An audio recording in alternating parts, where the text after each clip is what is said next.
liturgie de ce dimanche des Rameaux nous invite à suivre Jésus selon le récit de saint Matthieu.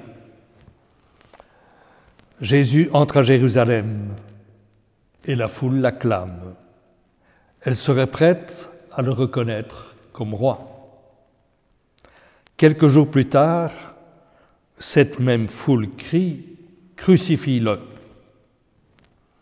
Dans le récit évangélique, tout se joue entre, d'une part, la foule des Juifs et Jésus, et d'autre part, entre cette même foule et les pouvoirs politiques et religieux.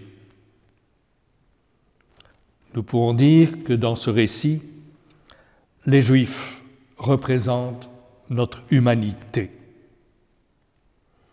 Ne sommes-nous pas aujourd'hui parmi cette foule?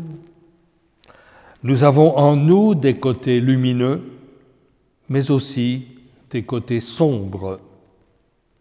Nous pouvons nous laisser porter par d'heureux enthousiasmes pour ce qui est bien et beau, et nous laisser manipuler en laissant monter en nous des sentiments de mépris, de haine, de rejet, voire nous laisser aller à la violence morale, parfois physique.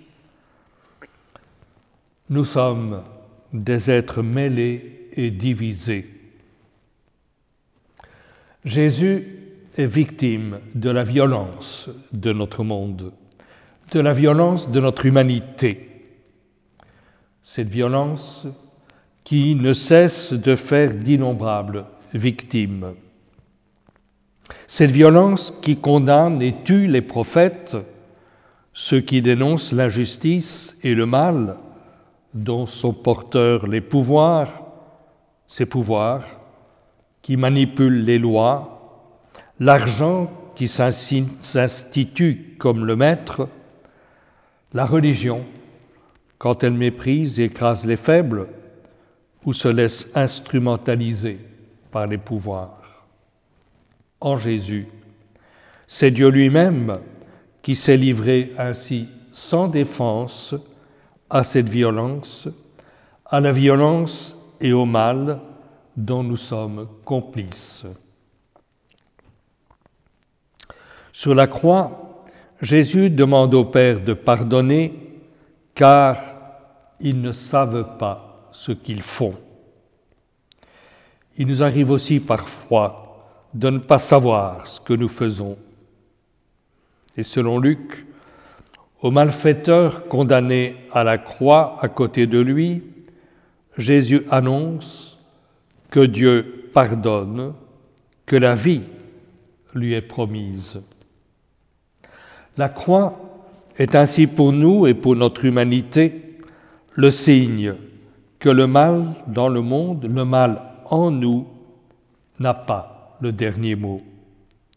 Qui que nous soyons, quelle que soit notre histoire, en Jésus, Dieu a pris une fois pour toutes sur lui la violence de notre monde, notre violence, notre mal, pour une espérance de vie.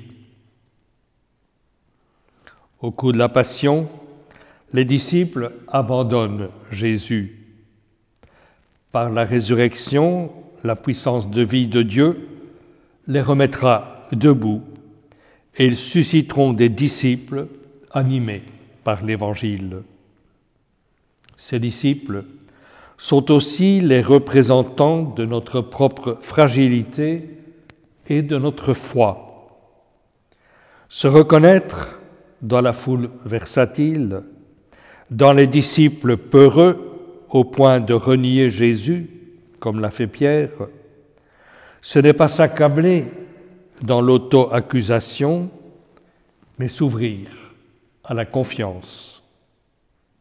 Comme Jésus a fait confiance aux apôtres, Dieu nous fait aujourd'hui confiance en nous appelant à être disciples véritables, animés par l'espérance et la joie partagée, porteurs de lumière.